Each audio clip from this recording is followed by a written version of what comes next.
现在的科技这么发达，我们有互联网，想飞哪儿就飞哪儿，物质比人类历史上任何时候都要丰富。但是，为什么我们现代人每天活得这么累，这么焦虑？为什么现在的抑郁症、自杀率比历史上任何时候都要高？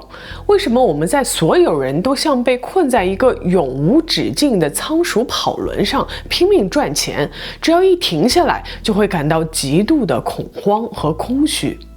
如果你觉得这只是因为内卷或者老板太坏，那你的格局就小了。今天我们要跟着姜教授的文明史去探寻这一切的根源。姜教授的观点是，我们今天所经历的所有焦虑、孤独和对金钱的疯狂崇拜，其实都源于500多年前一场为了追求纯洁信仰而搞出来的宗教改革，也就是新教改革。这场改革本来是为了对抗天主教会的腐败，结果阴差阳错地生出了一个叫资本主义的超级怪兽，最终把我们全人类都关进了一个没有灵魂的僵尸文明里。开始之前，我想告诉大家，目前我有1200位订阅者，非常感谢大家的支持。我发现95%的观看者并没有订阅我的频道。如果您能花1秒钟点赞并订阅，就能帮助我持续为大家输出。要讲明白这里面的底层逻辑，咱们得先回到500多年前的中世纪。当时的欧洲天主教会就像是一家超级垄断跨国集团，而且这家集团的吃相非常难看。之前我们的文明史系列也讲到过，天主教会怎么控制老百姓呢？靠3招。第一招叫正统教义，也就是我们怎么说你怎么信，你不准提问，不准质疑，死记硬背就行了。这就导致老百姓在精神上极其压抑，根本无法真正和上帝建立连接。第二招叫等级制度，老百姓想直接跟上帝祈祷，没门儿。圣经只有神父能看懂，教皇是上帝在人间的唯一官方代言人，这就带来了极度的腐败，因为神父权力太大了，根本没人能监督他们。第三招叫因形称义，这也是最奇葩的一招。教会告诉你，你心里到底信不信上帝无所谓，只要你乖乖做我规定的仪式。最重要的是，只要你花钱买我发行的赎罪券，你就能上天堂。当人的权力至高无上，无人能及时，他的欲望也是无穷的。当时的教皇是欧洲首富，但他为了建那座奢华的圣彼得大教堂，继续搜刮穷人的钱，简直是个无底洞。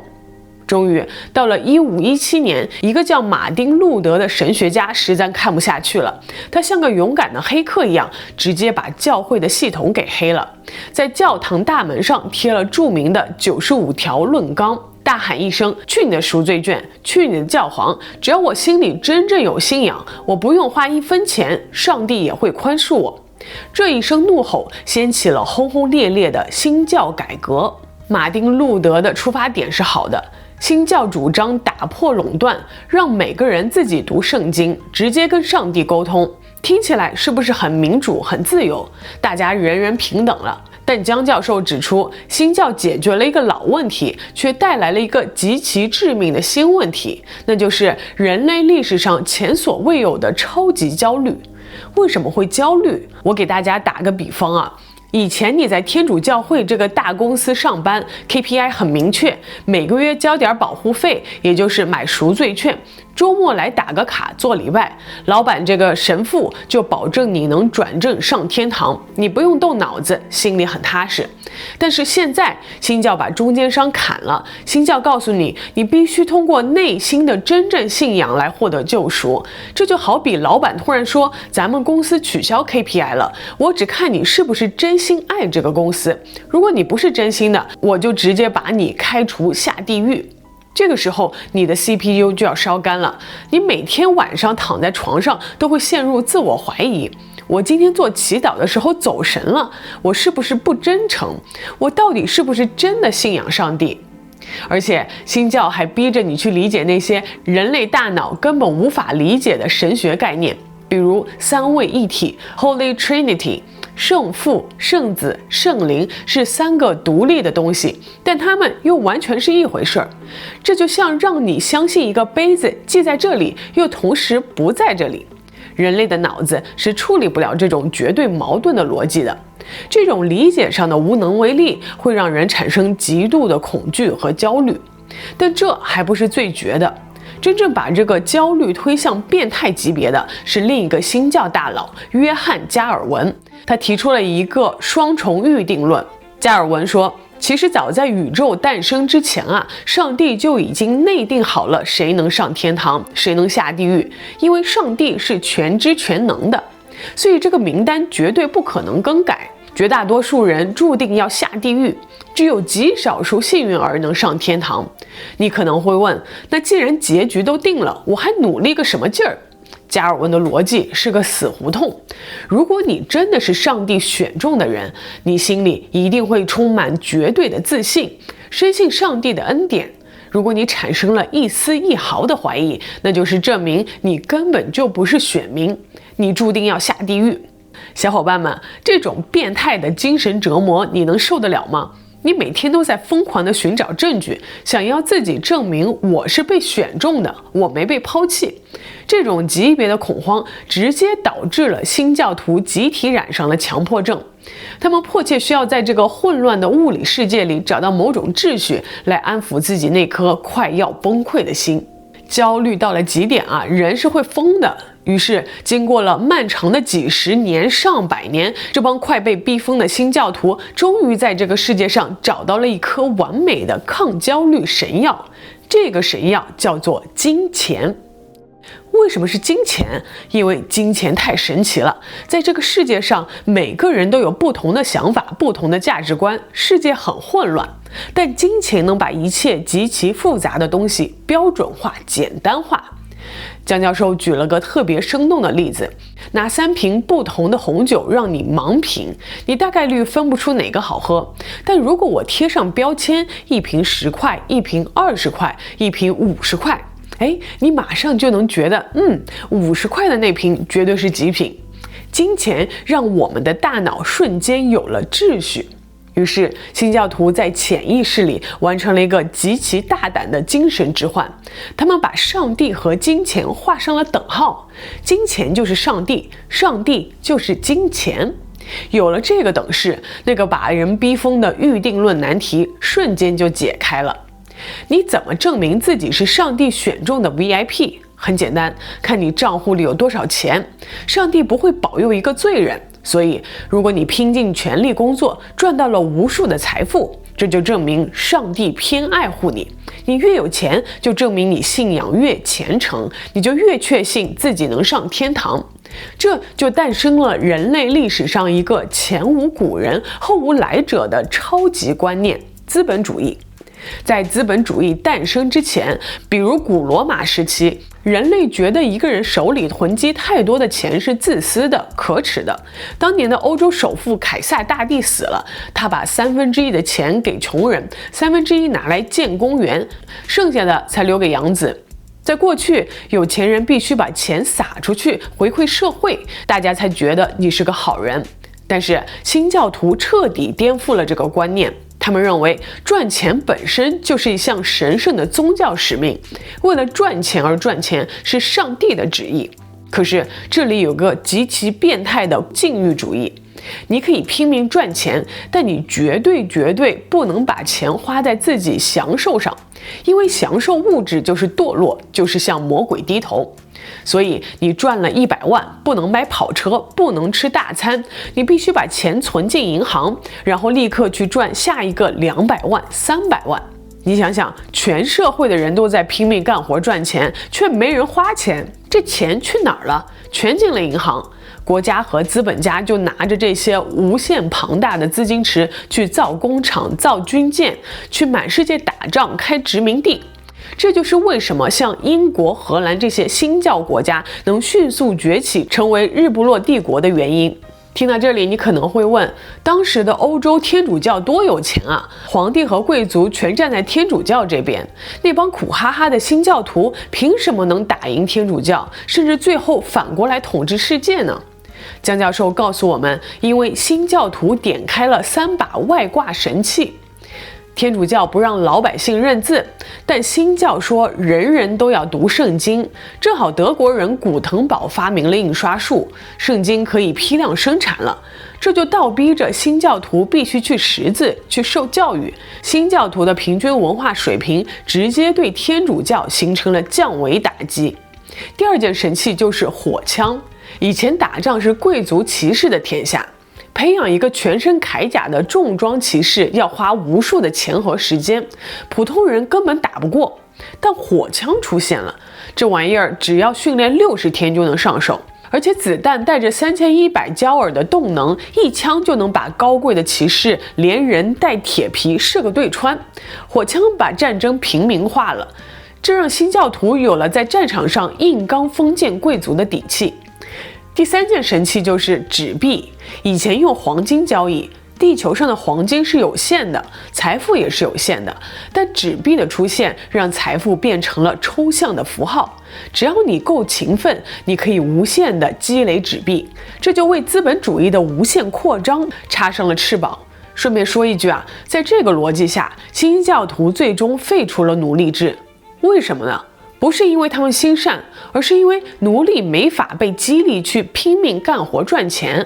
在资本主义眼里，不能拼命打工制造财富的制度就是邪恶的制度。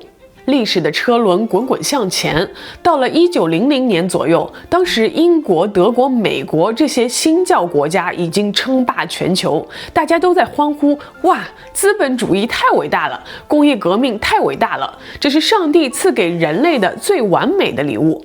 但是有3位堪称神级先知的社会学家马克思·韦伯、格奥尔格·齐梅尔和艾米尔·图尔干，他们冷冷地看着这一切，看透了这件华丽长袍下爬满的虱子。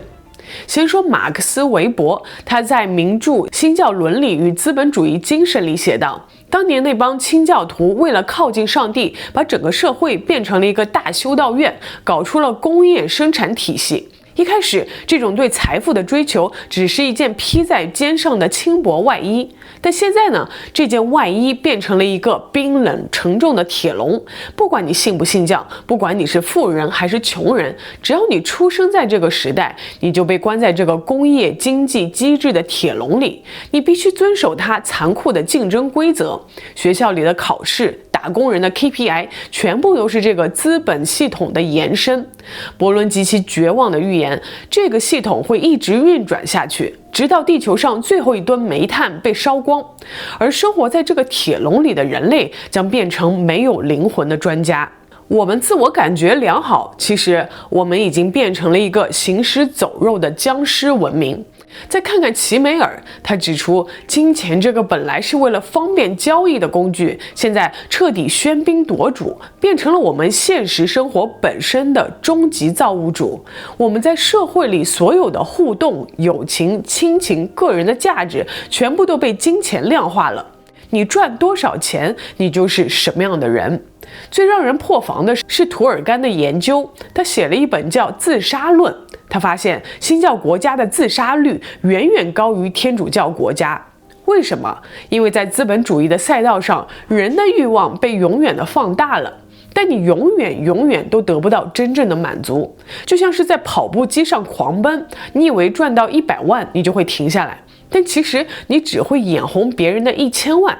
像马云、马斯克这种顶级富豪，他们有几百亿美金，他们花得完吗？根本花不完。但是他们能停下来吗？绝对不能。图尔干指出，一旦你停下追逐金钱的脚步，如果你退出了这场游戏，你瞬间就会被无边的空虚、焦虑和抑郁吞噬。因为资本主义砸碎了以前那种温馨的社区、家族关系，把每个人都变成了一个孤零零的个体。当你唯一的价值来源赚钱断裂时，那种彻底的孤独感就是导致现代人抑郁和自杀的终极杀手。假设我这个人有严重的焦虑症，我怎么能发泄出来呢？我每天去外面捡旧报纸，把家里的每个房间都塞满了报纸，连床都占了。大家来看我，肯定会说：天哪，你病得太重了，这叫囤积癖，你得赶紧去看心理医生吃药。但是如果我囤积的不是旧报纸，而是银行账户里的数字呢？我不吃不喝不玩，每天拼命干活，赚了100万存起来，赚了1000万存起来，赚了1毛钱我也存起来。从心理学上讲，这和囤积旧报纸有任何本质区别吗？这就是在用一种极端的强迫症来掩盖内心的空虚和焦虑。但是在这个荒唐的僵尸社会里，大家不仅不会觉得我有病，反而会给我鼓掌，夸我是个勤劳节俭的大好人，甚至把我印在福布斯富豪榜上，当作偶像膜拜。你看透了这层底层逻辑，你就能明白我们这个社会其实病得有多重。所以我们没有办法推翻这个折磨人的资本主义游戏吗？江教授直接回答说，推翻不了。在20世纪，人类其实试过了。为了反抗这种异化，有些人搞出了法西斯主义，有些人搞出了共产主义，甚至打了一场毁灭世界的2战和长达几十年的冷战。但结果呢？这些尝试都失败了，资本主义依然取得了绝对的胜利。它太强大了，你不可能打败它。未来我们只有2条路可走。第一条路就是继续在僵尸文明里烂下去，大家继续内卷，继续抑郁，年轻人都不生孩子。比如说韩国，生育率全球垫底。这就是社会陷入彻底绝望的最直观的表现。人类就是这样在孤独和自杀的边缘慢性死亡。第二条路就是退回神权政治，这听起来很离谱啊，但当你被资本主义的孤独和内耗折磨得生不如死的时候，人类的本能会促使我们去寻找某种确定性，寻找集体的温暖和归属感，哪怕代价是交出你个人的自由。江教授拿朝鲜举了个例子，朝鲜就是一个典型的神权政治社会。在那里，你没有自由，你很穷，你必须无条件服从最高领导人。你可能会觉得那里很可怕，但是从数据上看，那里的人因为有着狂热的信仰和集体目标，他们的生育率远高于韩国，他们主观上的充实感和能量，甚至比我们在资本主义社会里当孤狼还要强。包括想一想我们爷爷奶奶父母那个年代的人，他们虽然生活的苦，但是感觉内心是不是要有更充实的力量？为什么呢？大家思考一下。这就是我们面临的终极悖论：要么你保留着自由，在资本主义的铁笼里痛苦，孤单的当个赚钱机器，直到抑郁；要么你放弃自由，退回到某种集权或神权统治中，去换取可怜的意义感和归属感。除非地球上的人口大幅度减少，否则在一个拥有80亿人口的巨型大众社会里，我们几乎没有第3种选择。这个是江教授的说法，我不是这么认为的。我认为智慧和善念要并存，我们只能2选1的原因，是因为我们的认知不够，我们能够想出第3种方法的智慧不足。这也是我创建这个频道的初衷。关于这一点我们可以在评论区多做探讨。我们正在第1步，也就是内省的这一步。你之所以痛苦，不是因为你不够努力，而是因为你生在了一个为了赚钱而赚钱的游戏系统里。你看穿了这个荒谬的系统，你才能在内卷的洪流中为自己争取喘息的空间。你才能在大家都在囤积废报纸的时候，保持一份清醒，去关心你身边具体的人，去寻找金钱之外真正能让你的灵魂感到安宁的价值。如果今天这期视频您觉得非常有用，请长按点赞、关注，把它转发给你身边那些每天都在为工作和金钱内耗的朋友，让他们一起跟我们看清世界。我是 Jenny， 我们下期再见。